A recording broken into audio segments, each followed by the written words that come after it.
Subscribe करें और bell दबाएं ताकि कोई खबर रह न जाए।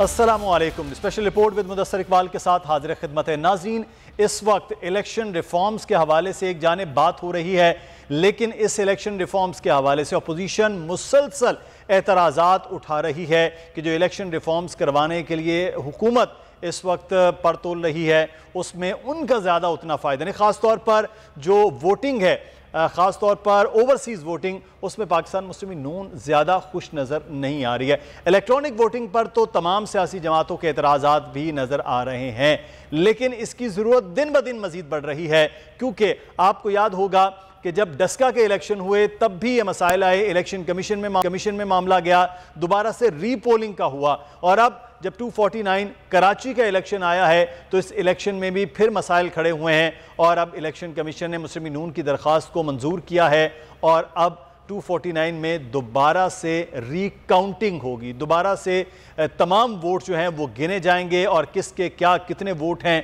हर पोलिंग स्टेशन और हर पोलिंग बूथ के हवाले से जैसे वोट डाले गए हैं उनका रिजल्ट दोबारा से अब तरतीब दिया जाएगा। फ़र्क बहुत ज़्यादा नहीं है पाकिस्तान मुस्लिम नून और पाकिस्तान पीपल्स पार्टी के दरमियान।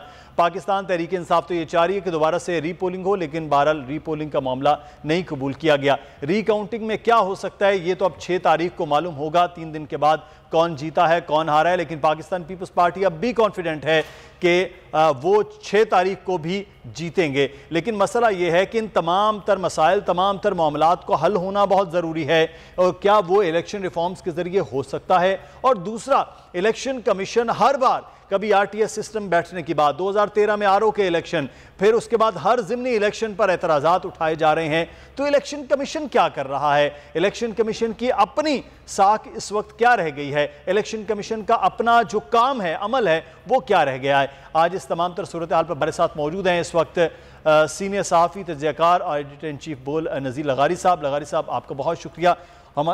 हमारे साथ मौजूद हैं वकास अब्रेज़ साहब, सीनियर कानूनदान हैं। वकास अब्रेज़ साहब, बहुत शुक्रिया आपके वक्त का भी। और हमें ज्वाइन किया है सिद्दीक अल फारूक साहब ने भी, पाकिस्तान मुस्लिम नून के रहनुमा, उनसे भी बात करेंगे मुस्लिम नून के मौक़िफ़ के हवाले से। शौकत बसरा साहब, पाकिस्तान तहरीक इंसाफ के रहनुमा, उन्होंने हमें ज्वाइन कर लिया है। बसरा साहब, आपका भी शुक्रिया। लगारी साहब, सबसे पहले मैं आपसे आगाज़ कर लूँ, ये इलेक्शन कमीशन में जो इलेक्शन होता है नतीजा वहाँ होना चाहिए, मामलात दरखास्तों की सूरत में जाते हैं, फिर अपील हो गई, वहाँ पे बात हुई और इलेक्शन कमीशन फिर से ऑर्डर कर देता है, यह इलेक्शन हो गया अब रीपोलिंग कर लें, इलेक्शन हो गया नहीं मान रहे रीकाउंटिंग कर लें।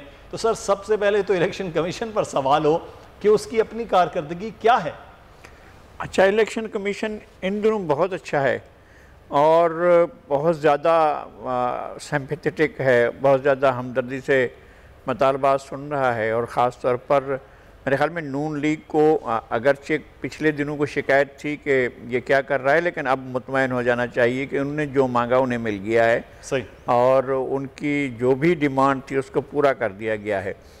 अच्छा, ये क्रेडिबिलिटी अच्छी है कि अगर एक अपोजिशन की बड़ी पार्टी उस क्रेडिबिलिटी को मान रही है, लेकिन उस सूरत में भी मानना चाहिए अगर नतीजा उनके ख़िलाफ़ आ जाए तो अगर ये इलेक्शन के नतायज आते हैं और वही बरकरार रहते हैं तो फिर क्या इसके बाद PMLN जो है वो ट्रिब्यूनल में नहीं जाएगी, मुझे नहीं मालूम है, लेकिन बहरहाल दरवाज़े खुले हुए हैं और आपको रेमेडी मिलती है नहीं मिलती है, आप मुतमईन होते हैं या नहीं होते हैं। इससे कतई नज़र एक बात बहुत ज़रूरी है, वो ये है कि इलेक्शन शफाफ हूँ, आज़ादाना हूँ, मुनसिफाना हूँ, गैर जानिबदाराना हूँ, और इस्टेब्लिशमेंट के किसी भी फरीक या ताकत के किसी भी मरकज़ की तरफ से इलेक्शन प्रोसेस में कोई गड़बड़ ना हो, धांधली ना हो, और उनकी तरफ से इंटेंशन ना हो कि जो इलेक्शन का पूरा अमल है उसको ही चुरा लेना है।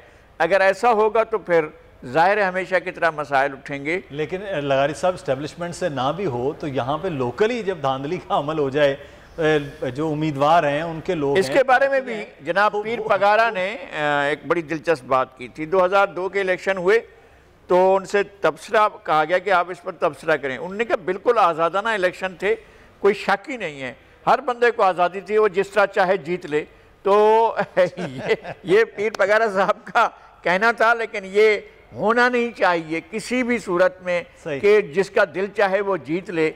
ऐसा बिल्कुल नहीं होना चाहिए। चाहे कोई भी पार्टी हो, कोई भी फरीक हो, उसको बहरहाल अवाम की मंशा और मर्ज़ी के साथ ही मुंतखब होना चाहिए।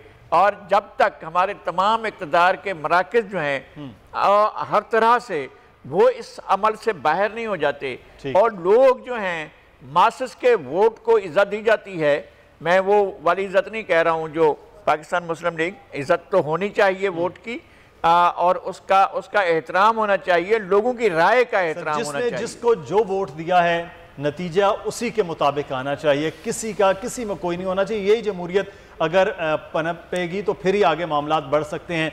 तमाम इदारे अपनी अपनी हुदूद में रहकर जमहूरियत को मजबूत कर सकते हैं। शौकत बसरा साहब, आपकी जमात तो बहरहाल यहाँ पर मुकाबले में नहीं रही, वो तो 5वें नंबर पर चले गई, लेकिन ये जो अमल शुरू हुआ है पहले डस्का में रीपोलिंग का, यहाँ रीकाउंटिंग का, इलेक्शन कमीशन भी इस वक्त कुछ नहीं कर पा रहा है, तो क्या पहले जो इलेक्शन डस्का में हुआ आपने काबू कर लिया वहाँ पर रिजल्ट को, यहाँ पर पाकिस्तान पीपल्स पार्टी की हुकूमत थी उसने काबू कर लिया, इलेक्शन कमीशन बेबस हो जाता है हुकूमतों के सामने कि कुछ भी कर लिया जाए, कुछ भी हो जाए? मुदस्सर, हार जीत तो इलेक्शन का हिस्सा है, लेकिन ये जो बातें कर रहे हैं हम लोग, जहाँ जहाँ लोग जीत जाते हैं वहाँ पर वो जमहूरियत की फतह होती है, लोगों ने वोट डाले होते हैं, वहाँ पे इलेक्शन होता है। जहाँ हम लोग हार जाते हैं वहाँ पे धांधली है, वहाँ पे सिलेक्शन है। इसका हल क्या है? हम जितनी बातें कर रहे हैं इसका हल, हमें हल की तरफ जाना चाहिए, बजाय एक दूसरे को हम नीचा दिखाएं, बजाय हम ये कहें जी कि ये इस्टेब्लिशमेंट के काम है। देखिए, जो बात आपने कही वो बड़ी इंपॉर्टेंट कही थी। जब अभी इल्ज़ाम चले, हम कराची वाले इलेक्शन को ले लेते हैं, कराची के इलेक्शन में तो किसी ने इस्टेब्लिशमेंट की बात नहीं कही। कराची में क्या कह रहे हैं, वो जो 260 polling station number, 261 polling station number, वहाँ से वोट चुरा लिए गए। हमारे वो जो इलेक्शन अफसर थे उनको वहाँ से उन्होंने रिजल्ट जमा नहीं करवाया। इसका हल क्या है मुदस्सर? इसका हल एक ही है, 70 साल अगर हम लोग इस फरसूदा निज़ाम को लेकर अगले 70 साल भी करते रहेंगे तो टीवी पे बैठ के हम यही रोना रोएंगे।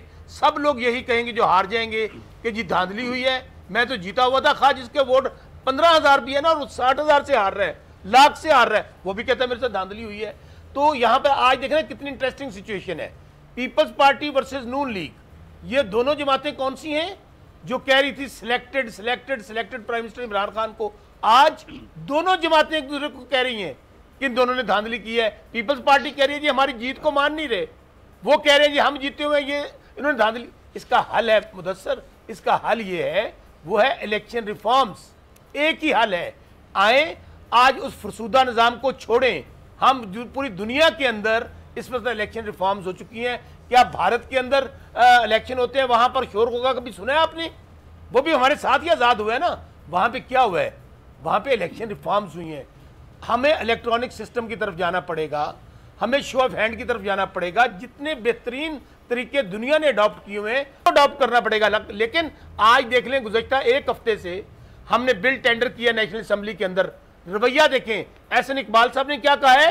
एहसन इकबाल साहब कह रहे हैं कि ऐसे करें, इलेक्शन कमीशन खुद रिफॉर्म्स कर ले। भाई क्या पार्लियामेंट जो है जहां पे आप MNA MPA वजीर आजम बन के आते हैं, उसका फिर क्या फायदा? खत्म कर दें पार्लियामेंट को, नैब को कहें नैब अपनी तरमीम कर ले, आप बाकी इदारों को कहें वो अपनी तरमीम कर रहे हैं। इसके लिए हमें बैठना पड़ेगा, बैठ के हमें डिस्कशन करनी पड़ेगी और जितनी खराबियां हैं, सही असल हमें जो बीमारी की जड़ है उसको दूर करना पड़ेगा मुदस्सर। उसका एक ही हल है कि पूरी दुनिया के अंदर इलेक्शन सिस्टम जो है वो चला गया इलेक्ट्रॉनिक सिस्टम के ऊपर, उसकी तरफ आए। दूसरी बात, पीपल्स पार्टी को आज उन्होंने भी कह दिया है कि हम रिफॉर्म्स नहीं करना चाहते, नून लीग ने भी कह दिया हम रिफॉर्म्स नहीं करना चाहते। इसका मतलब क्या है? इसका मतलब है ये सिर्फ इनका एक ही काम है, धांधली करना चाहते हैं। चले मैं सिद्दीक फारूक साहब से ये बात कर लेते हैं कि ये इलेक्शन रिफॉर्म्स ना करना, सिद्दीक साहब, इसमें आपकी जमात का फायदा है। हुकूमत कहती कि इसलिए आप नहीं आते, इलेक्ट्रॉनिक वोटिंग की जानिब आप इसलिए नहीं जाते कि वहां से आपके लिए मामलात जो हैं वो ईजी नहीं है, और ओवरसीज को वोट का हक इसलिए नहीं देना चाहती अपोजिशन को, वहां वोट आपकी जमातों को मिल नहीं सकता है। बिस्मिल्लाहिर्रहमानिर्रहीम। पहली बात तो बसरा साहब फरमा रहे थे कि जी पार्लियामेंट की अहमियत, बिल्कुल अहमियत है, लेकिन ये ऑर्डिनेंस कौन ला रहा है? ऑर्डिनेंस पे ऑर्डिनेंस। ये जब इन्होंने ये कहा कि जनाब नैब के कवानीन में तरमीम करनी है, और फिर हमने कहा अच्छा जी हम नहीं करते, हम तो भुगत चुके हैं। फिर ये रातों रात सदारती ऑर्डिनेंस ला के इन्होंने अपने आप को एनआरओ दिया। फिर कलभूषण को उसके लिए रातों रात ये ऑर्डिनेंस लाए। अब ऑर्डिनेंस पे ऑर्डिनेंस आ रहे हैं तो पार्लियामेंट में क्यों नहीं लाते? जब इलेक्शन होती है और ये जनाब अली ऑर्डिनेंस ले आते हैं, तो इनके उसका तो जवाब ये है कि भाई आप खुद पार्लियामेंट को अहमियत नहीं दे रहे। दूसरी बात आप ये कीजिए, आप देख लें कि दुनिया में कहीं केयर टेकर गवर्नमेंट नहीं बनती इलेक्शनों के लिए, पाकिस्तान में बनती है। दुनिया में ये भारत में 7 दिन तक जो है सेंट्रल पूल में जमा होते हैं, 8वें दिन गिनती शुरू होती है, कोई बेईमानी नहीं होती, कोई धांधली नहीं होती। यहाँ इतना शफाफ निजाम है कि आप उसी वक्त वोट गिने, 3 घंटे के अंदर अंदर जो पोलिंग एजेंट्स बैठे हैं उनके दस्तखत ईमानदारी से लें और जनाब नतीजों का ऐलान करें। यहाँ असल मसला बेईमानी है, बेईमानी बंद करें तो जो निजाम है ये तो 3 घंटे में आपका रिजल्ट सामने आ जाता है भाई। फिर भी अगर तरामीम करनी है तो सारे आइन में जितनी तरामीम करनी है, जो करनी है, वो नैब का कानून है, वो कोई और कानून है, वो इलेक्टोरल रिफॉर्म्स हैं, जो कुछ करना है फिर पैकेज लाएं, बैठे फिर ये नहीं है कि जी आज आपको जरूरत पड़ी है किसी हेरा फेरी की तो आप कहें जी ये करें, उधर सुप्रीम कोर्ट में चले जाएं सेनेट के कवानीन में तरमीम करने के लिए, फिर जनाब वो ना बने तो सदारती ऑर्डिनेंस भी सामने रखें। ये बेईमानियां छोड़ दें, ईमानदारी पे आ जाए तो यही इलेक्शन जो है, यही सिस्टम, यही निजाम साहब। एक अब ये भी बात हो रही है, मुस्लिम नून पर इलेक्शन कमीशन बहुत मेहरबान है, जो दरखास्त लेकर जाते हैं वो कबूल हो जाती है। रीपोलिंग डस्का में कबूल हो जाए, रीकाउंटिंग कराची में वो भी कबूल हो जाती है। तो अब जो रीपोलिंग में तो आप कामयाब हो गए, रीकाउंटिंग का नतीजा भी अगर वैसा ही आता है जैसा एक हफ्ता पहले आ गया, यानी कि 5 दिन पहले जो नताइज आए, तो फिर पाकिस्तान मुस्लिम नून के लिए काबिल कबूल हैं नताइज? देखिए उसमें एक तो बात यह है कि चूंकि प्रोविंशियल जो इंतजामिया है वो प्रोविंशियल गवर्नमेंट की होती है, क्या करे कि कोई रिजल्ट तब्दील करने की, बैलेट पेपर तब्दील करने की कोशिश ना उन्होंने की हो, लेकिन आखिर कहाँ तक। मैंने इसलिए कहा है कि असल बात बेईमानी खत्म करने की है कि इंतखाबात में बेईमानी न की जाए। बाकी अब मैं समझता हूँ कि अगर काउंटिंग रिकाउंटिंग होती है और उसमें मामलात में कोई गड़बड़ नहीं नजर आती तो बिस्मिल्लाह, फिर ठीक है। सही, बिल्कुल ठीक हो गया। मैं आप रवैया देखें इनका। एक तरफ कह रहे हैं कि धांधली होती है उसको रोकना है, हम कह रहे हैं आए रिफॉर्म्स करते, कहते हैं कोई रिफॉर्म्स की जरूरत नहीं है, तो फिर मगरमच्छ के आंसू क्यों बहाते हैं, फिर रोना धोना क्यों करते हैं? वो कह रहे हैं कि रिफॉर्म्स की जरूरत नहीं है, बेईमानी का खात्मा होना चाहिए। तो वो बेईमानी के खात्मे की बात कर रहे हैं। चलो मैं होगा वो रिफॉर्म्स के जरिए होगा ना। मैं वकास अब्रेज साहब से मैं कानूनी नुक्ता ले लूं, फिर उसके बाद मजीद बात भी करते हैं। वकास अब्रेज साहब हमारे साथ मौजूद हैं, कानूनदान है। वकास साहब, ये इलेक्शन कमीशन में बहरहाल फॉर्म 45 है, 47 के रिजल्ट, तमाम तर चीज़ें हैं, लेकिन ये आप समझते हैं कि इस वक्त जो कानून मौजूद है इलेक्शन कमीशन के पास, जो इख्तियारात मौजूद है, जो इलेक्शन कमीशन का सिस्टम पाकिस्तान में मौजूद, वो उसी से बेहतरी हो सकती है? जो नुक्ता पाकिस्तान मुस्लिम नून, कल भी हमारे साथ प्रोग्राम है, मुस्लिम नून के लोग मौजूद है, वो कहते हैं बेईमानी का खात्मा होना चाहिए, ये रिफॉर्म्स की उतनी ज़रूरत नहीं है। इसी के साथ जो पर्ची का सिस्टम है, पूरी दुनिया में वोटिंग बहुत से ममालिक में हो रही है और कामयाबी से हो रही है। आप क्या समझते हैं कि इससे कोई कानूनी पेचीदगियाँ जन्म ले रही हैं, जितने भी अब केसेस आए हैं खासतौर पर सामने? देखिए मुदस्सिर, सबसे पहले तो हमें आर्टिकल 218 को देखना पड़ेगा, जो कि फ्रीली, फेयरली, स्क्वेयरली और जस्टली इंतखाबात के इनकार के लिए इलेक्शन कमीशन ऑफ पाकिस्तान पे एक मैंडेटरी जिम्मेदारी को इम्पोज करता है। एट द सेम टाइम जहाँ पे आइन के आर्टिकल 222 का ताल्लुक है, तो उसके अंदर सारा प्रोसीजर लेट डाउन किया गया है कि करप्ट प्रैक्टिसेस का कला कमा करने के लिए, रिगिंग का खात्मा करने के लिए और इलेक्शन को शफाफ और साफ तरीके से कंडक्ट करवाने के लिए इलेक्शन कमीशन ऑफ पाकिस्तान की स्वाबदीद है कि वो जैसे चाहे इलेक्शन का इनकाद करवा सकते हैं। चूंकि आर्टिकल 218(3) के अंदर जो इलेक्शन कमीशन को पावर्स दी गई हैं, उनको एक्सरसाइज इलेक्शन कमीशन पाकिस्तान अपने तरीके से कर सकती है। सेकेंडली, जो आपने बात की कि जो इलेक्ट्रॉनिक प्रोसेस है, जो हमारे आईनी तरीके से इंतखाबात करवाए जाते हैं, क्या इसके अंदर तब्दीली होनी चाहिए? अगर हम यूके का सिस्टम देखें, अमेरिका का सिस्टम देखें, बल्कि पूरी दुनिया के अंदर डेवलप्ड नेशन का जो लीगल सिस्टम देखें, तो उनके अंदर इलेक्ट्रॉनिक प्रोसेस के थ्रू और बायोमेट्रिक के थ्रू जो है वो इंतखाबात का इनकाद करवाया जाता है। और अगर हम मौजूदा इलेक्शंस की बात करें तो डस्का NA-75 में वजीराबाद के अंदर ये जो 249 का इलेक्शन है, ये सब के सब इलेक्शन जो है इनके रिजल्ट के अंदर बहुत ज्यादा डिले किया गया। और डिले से बचने के लिए तो पूरी दुनिया के अंदर सबसे मौसर डिले से बचने के लिए, ट्रांसपेरेंट, फ्रीली और फेयरली इलेक्शन के इनकाद करवाने के लिए जो इलेक्ट्रॉनिक प्रोसेस है, जिसकी शौकत बजला साहब ने भी बात की, नज़ीर लगारी साहब ने भी बात की, मैं समझता हूँ कि वक्त की अहम तरीन जरूरत है।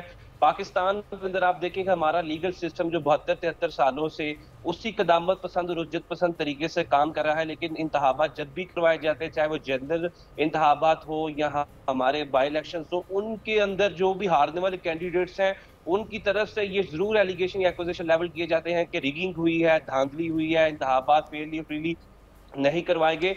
लिहाजा ये इलेक्शन कमीशन ऑफ पाकिस्तान की सेक्शन 8 है जो कि इलेक्शन एक्ट 2017 है। एट द सेम टाइम जो हमारा आईन पाकिस्तान उसका आर्टिकल 222 से 220 है, उसके तहत इनकी ये जिम्मेदारी है, अगर वो समझते हैं कि वो इलेक्ट्रॉनिक मशीन्स लाएं तो वो गवर्नमेंट से असिस्टेंट और एड ले सकते हैं और गवर्नमेंट को इन राइटिंग ये दे सकते हैं अपना पूरा पोर्टफोलियो, अपना पूरा लाइन ऑफ एक्शन दे के कि आप हमें फेलियर इंतखाबात के इनकार के लिए ये चीजें रिक्वायर्ड। लिहाजा समझता हूँ कि आज का जो इलेक्शन कमीशन है वो माजी के इलेक्शन कमीशन से बेहतर है। आपको पता है कि 126 दिन का जो एक लॉन्गेस्ट पॉलिटिकल धरना दिया गया, उसमें भी 4 इलेक्शंस के हवाले से जो मुतनाज़ा थे।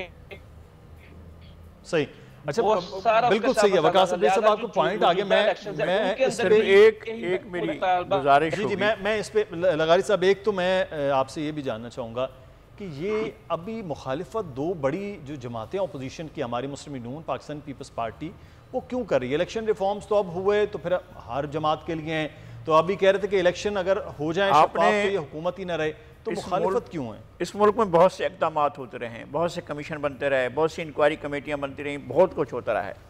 सिर्फ उन 2 इंतखाबात के बारे में एक ट्रुथ एंड रिकन्सिलिएशन बनना चाहिए और उस वक्त तक मामला साफ़ नहीं होंगे जब तक ये साफ़ नहीं होगा। एक जनरल हमीद गुल ने कहा था कि हम फलां पार्टी को नहीं आने देना चाहते और उसको इलेक्शन में हम ज़बरदस्ती उसको शिकस्त दिलवाई हमने। एक इस पर बनना चाहिए और एक जनरल असद दुरानी ने जो कहा था कि मैंने पैसे बांटे हैं, उस पर बनना चाहिए। सुप्रीम कोर्ट तक मामला गया, फैसला होने के बजाय वो दे दिया गया FIA को। FIA ने वापस आकर कहा कि जी हमारे पास कुछ भी नहीं है। यानी अगर चाहें तो कितने मुर्दे जो हैं वो गड़े पड़े हैं, उनको उखाड़ कर ले आएँ, और अगर ये इदारे चाहें तो कुछ भी ना हो।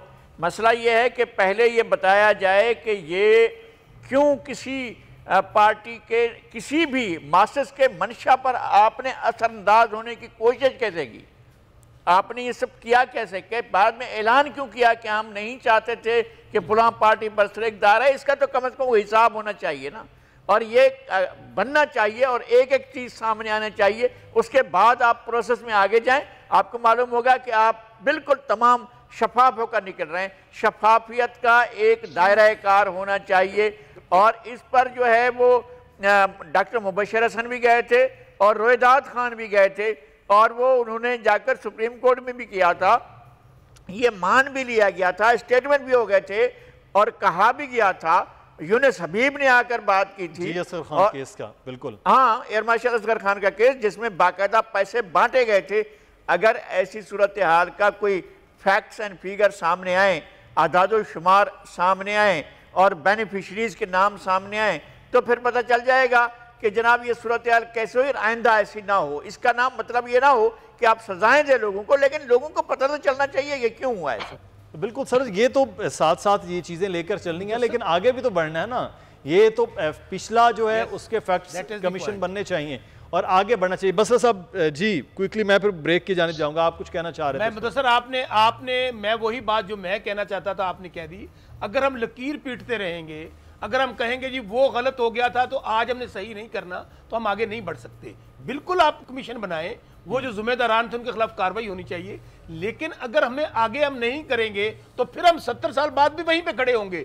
इस तरह सिद्दीकुल फारूक साहब मगरमच्छ के आंसू बहा रहे होंगे, नहीं जी हम तो हार गए हैं, ये धांधली हुई है। अच्छा, जब जब जिन जिन सीटों पे ये जीते हैं वहां पर लोगों ने इनको वोट डाल दिए, ये जीत गए हैं। जहां जहां पे ये हारे हैं वहां पे धांधली हो गई है। तो इसका एक ही हल है, उसका हल यही है कि हमने आज बिल ले आए कौमी असम्बली के अंदर, वहां आके अपनी दें कि जी क्या आपकी रिजर्वेशंस हैं, आप क्या चाहते हैं। चले हम गलत सिस्टम ला रहे हैं। अभी बैरिस्टर साहब ने बहुत अच्छी बात की, दुनिया जिस सिस्टम को अडॉप्ट करके बैठी है और जो ये बता रहे हैं जी कि रिजल्ट लेट नहीं होना चाहिए और ये उसका एक ही हल है मेरे भाई, उसका हल है इलेक्ट्रॉनिक सिस्टम। उसका हल एक ही है कि हम ये फौरी तौर पे उस सिस्टम की जानिब बढ़ना है। इलेक्ट्रॉनिक वोटिंग है या ओवरसीज रिफॉर्म्स में जितने भी मामलात हैं वो भी 18 अमेंडमेंट की तरह पूरी पार्लियामान बैठ के कमेटी बन के उसकी चाहे 200 मीटिंग्स हो जाएं उसके बाद फैसला हो, लेकिन इलेक्शन से पहले पहले उसका कोई ना कोई फैसला होना जरूरी है। मेहमान हमारे साथ मौजूद है नाज़रीन, हमें यहाँ पर एक ब्रेक लेना है, ब्रेक के बाद वापस आते हैं, मजीद बात करते हैं।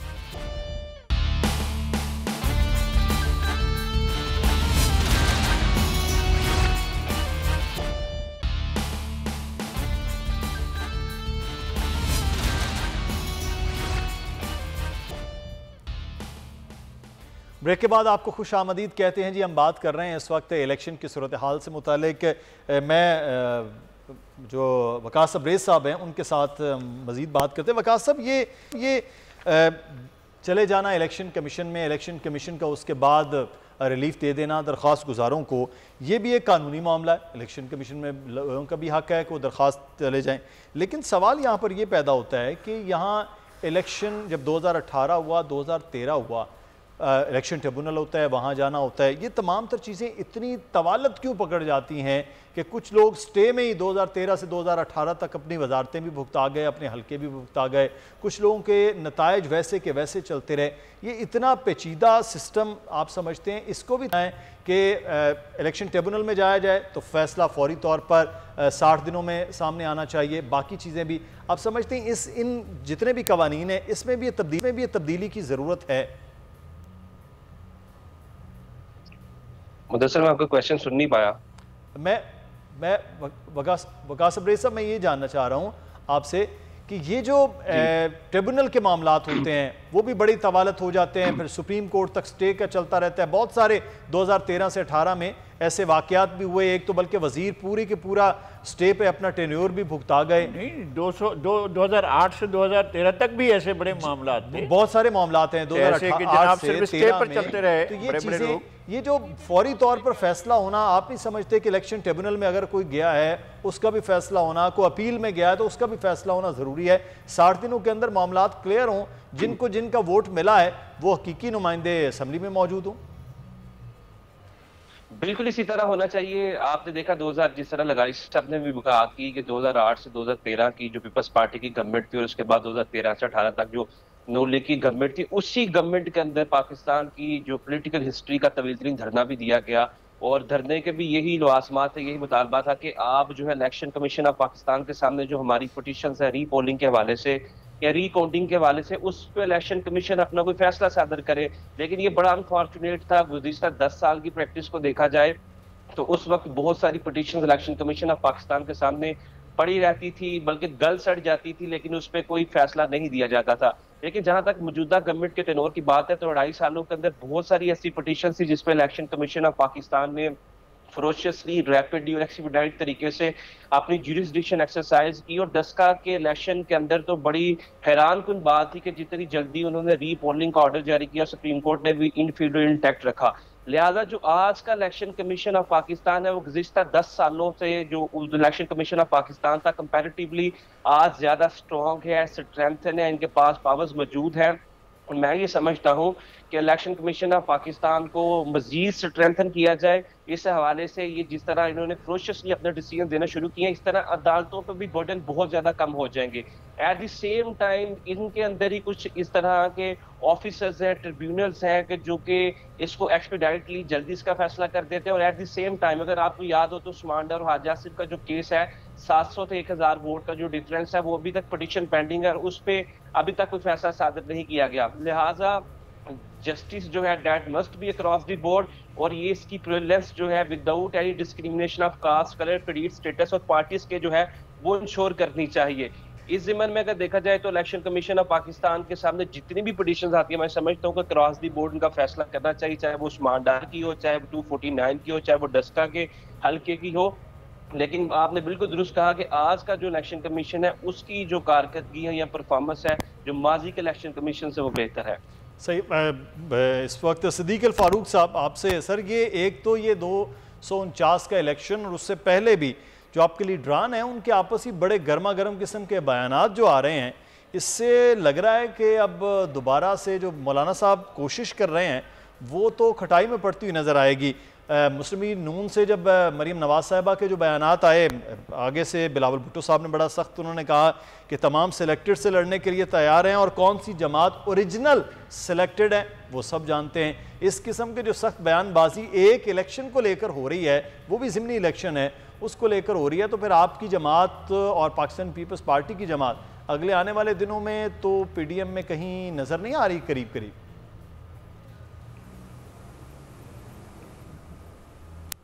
देखिए मुदस्सिर साहब, पहली बात तो ये है कि हम सब इंतखाबी हरीफ तो हैं, हम हलीफ हैं उन मकासद के जो मिनिमम 12 निकात PDM के हैं। ये आवाज़ मुझे वापस आ रही है, ज़रा ऐसे चेक करें। अच्छा जी। अब उसके बाद ये है कि हम जो जमातें हैं PDM की, पीपल्स पार्टी ज़रा थोड़ा सा उन्होंने अपने आप को कोई बैलेंस में रखा हुआ है। मुझे उम्मीद है कि पीपल्स पार्टी के दोस्त वापस आएंगे। तलखी नहीं होनी चाहिए। इंतखाबी हरीफ हम हैं। हमने अगर दरख्वास्त दी है, मेरी आवाज़ आ रही है जी? जी जी बिल्कुल बिल्कुल ठीक आ रही है। हेलो, आपकी आवाज़ आ रही है। हमने अगर दरख्वास्त दी है हुजूर, तो उसको मेरिट पे देखा जाए, उसको मेरिट पे देखा जाए। हम मेरिट से हटकर तो फेवर नहीं चाहेंगे। सही। मैं जो बात ये कही थी कि बेईमानी नहीं होनी चाहिए, अपनी अपनी हुदूद में जो लोग रहें, अगर इसी निज़ाम में वल्लाह मैं आपको खुदा हाज़िर नाज़िर है, मैं उसको गवाह बना के कहता हूँ, अगर कहीं से मुदाखलत ना हो तो इस निज़ाम के अंदर के केयर टेकर गवर्नमेंट भी बन जाती है। ये दुनिया में सिटिंग गवर्नमेंट से इलेक्शन कराती हैं और बेईमानी नहीं होती, और हमारी केयर टेकर गवर्नमेंट्स होती हैं और बेईमानी हो जाती है। ये नहीं होनी चाहिए। तो इसमें छोटी मोटी जो एडजस्टमेंट्स की ज़रूरत है, ये भी इलेक्शन कमीशन की बात कर रहे हैं। अगर इलेक्शन कमीशन जो है वो अपना रोल ठीक तरह से अदा करे। देखिए ना, 2018 के इंतखाबात में इसी इलेक्शन कमीशन का ये लोग चेयरमैन नहीं थे, ये बयान था कि 95% फॉर्म 45 पर पोलिंग एजेंट्स के दस्तखत ही नहीं। जब ये होगा तो फिर आप जो मर्जी कर लें, फरिश्ते ले आए, इंतखाबात सही नहीं होने। यही इंसान हो, खुदा से डरें, कवानीन का एहतराम करें, अपना किरदार ईमानदारी से अदा करें, कोई बेईमानी नहीं होगी, जिसका हक है उसे मिलेगा।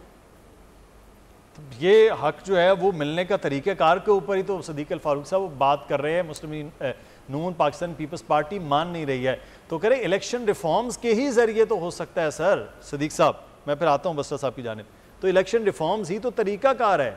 सिद्दीक साहब, मैं अर्ज कर रहा हूँ कि अगर रिफॉर्म्स अब भी के आगे बीन बजा रहे हैं सर, हुजूर रिफॉर्म्स जो हैं, आप मैं फिर अर्ज करूँगा, जो मर्जी कर लें। अच्छा, अगर इलेक्शन कमीशन जो है उन रिफॉर्म पर अमल दरामद नहीं करेगा, कर लें आप रिफॉर्म्स।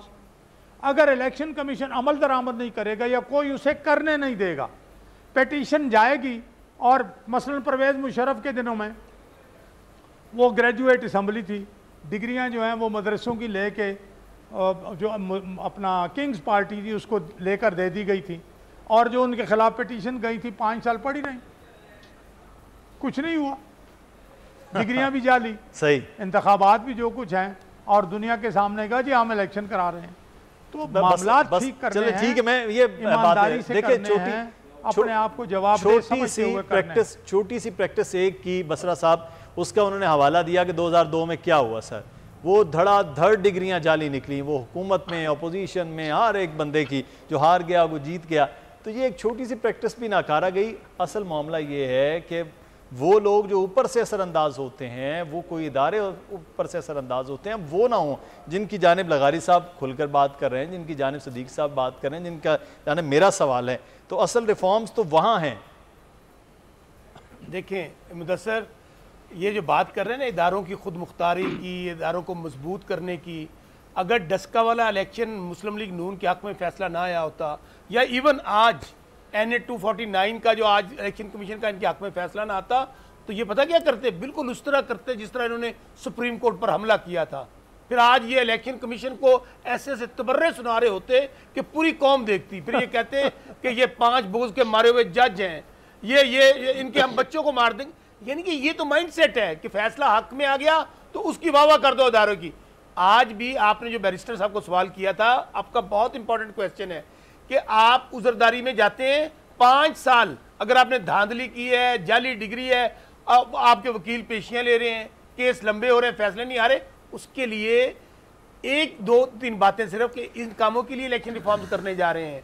जो अभी सिद्दीकुल फारूक साहब पॉइंट आउट कर रहे थे, रिजल्ट डिले क्यों होता है, उनके लिए रिफॉर्म्स करने जा रहे हैं। लेकिन ये उस तरफ क्यों नहीं आ रहे, और बात को समझे अभी कि जी बाहर के लोगों का इनको बड़ा दुख है, बड़ा पेट में दर्द उठता है इनके, वो क्या पाकिस्तानी नहीं है, क्या वो मुहिब्बे वतन नहीं है, क्या उनको वोट का हक नहीं मिलना चाहिए, क्या वो ज़र्रे मुबादला पाकिस्तान में नहीं बेचते हैं, उनको वोट का हक उनमें रुकावटें डाल रहे हैं। अगर हम कहते हैं कि जी आप 70 साल आमरीयत रही, आप लोग रही दोनों पार्टियां, अगर आपने नहीं यहाँ पे रिफॉर्म्स की तो आए अब कर लेते हैं। लेकिन ये एक मैं आपको इंपॉर्टेंट बात बता दूं मुदस्सर जी, ये करें या ना करें, अब रिफॉर्म्स जमे भी नहीं, रिफॉर्म सुन ले 70 साल, और मैं तो कह रहा हूं 70 साल आमरीयत रही है, या 3 बार या आपने ली है, 3 बार या उनने ली है, आप कर लेते, आप नैब में भी तरमीम कर लेते, आप इलेक्शन कमीशन में भी तरमीम कर लेते, क्यों नहीं किया आप लोगों ने? सोए रहे थे आप लोग उस वक्त। अच्छा आज मैं फिर कह रहा हूं, इनके जनरल सेक्रेटरी हैं एहसन इकबाल साहब, सर मुझे इजाजत दें, स्टेटमेंट इतना मज़ाक़ खेज है। उन्होंने पता है क्या कहा है, उन्होंने कहा जी कि देखें इलेक्शन कमीशन को इख्तियार दे दें, पार्लियामेंट को ताला लगा दें, और भाई करो रिजाइन, फिर क्यों तनख्वाहें ले रहे हो वहां से, क्यों वहां से वजीर बनते हो जाके पार्लियामेंट से? अगर तमाम इदारों ने ही रिफॉर्म्स करनी है तो पार्लियामेंट का क्या, इसका जवाब मैं दे चुका हूं। वजीर आजम बनने का क्या फायदा है, वजीर बनने का क्या फायदा है? इसलिए इनको भागने नहीं देंगे।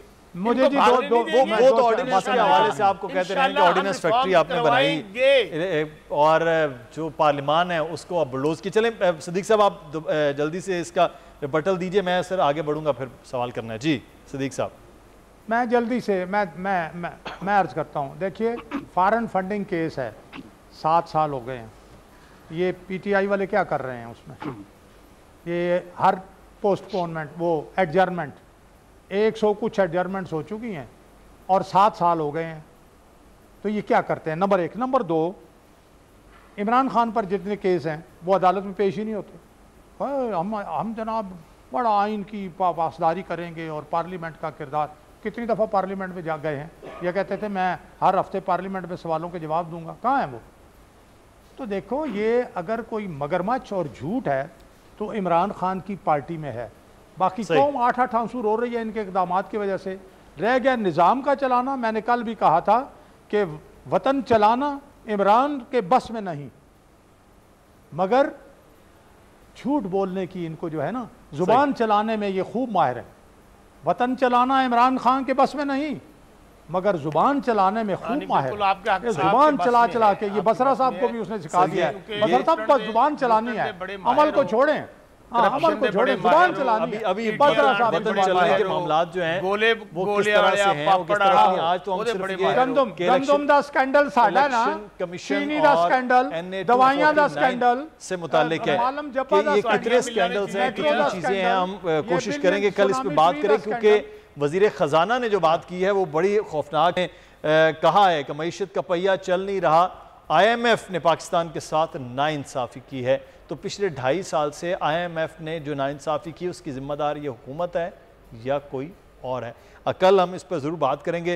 मैं अपने मेहमानों का शुक्रिया अदा करता हूँ। नज़ीर लगारी साहब आपका शुक्रिया, वकास अब्रेज़ साहब आपका, सदीक अल फारूक साहब और शौकत बसरा साहब, आप तमाम अहबाब का शुक्रिया अदा करते हैं। और यहाँ पर हमें एक ब्रेक लेना है जी, ब्रेक के बाद वापस आएंगे। तो फिर अब आखिरी अशरा रमज़ान मुबारक शुरू हो चुका है, खूबसूरत तलावत कलाम पाक और एक जो खुशहाली है वो आपको सुनवाएंगे, क्योंकि रमज़ान मुबारक जहाँ जा रहा है उसके फ़यूज़ व बरक़ात समेटने का भी अब वक्त जाता जा रहा है। ब्रेक लेते हैं जी।